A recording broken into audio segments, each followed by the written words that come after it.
بسم الله الرحمن الرحيم، وصل اللهم وسلم على إمامنا وحبيبنا ونبينا سيدنا محمد، ألف صلاة وألف سلام عليه.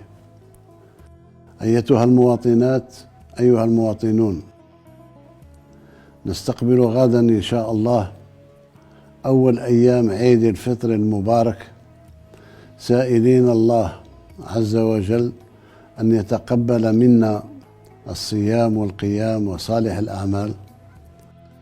لقد عشنا شهر رمضان هذا العام في جو روحاني متميز، وفي طمأنينة المواطن أمام الوفرة والتحكم في الأسعار، حيث أصبح للمواطن خيارات حمته من حسابات أصحاب المصالح الضيقة التي كان رهينا لها للسنوات في مثل هذا الشهر.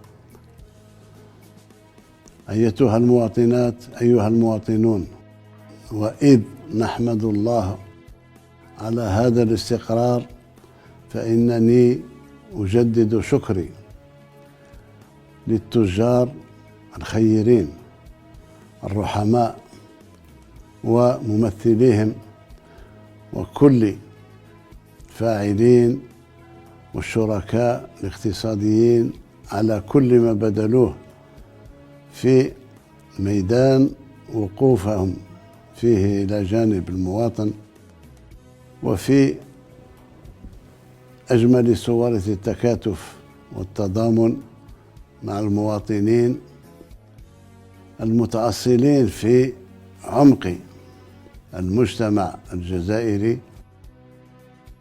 وأجدد لكم ولجاليتنا في الخارج تهاني الخالصة لعيد الفطر المبارك، دون أن ننسى أهلنا في فلسطين المحتلة وغزة الجريحة.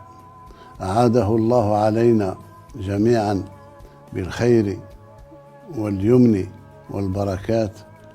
عيدكم مبارك سعيد، كل عام وأنتم بخير.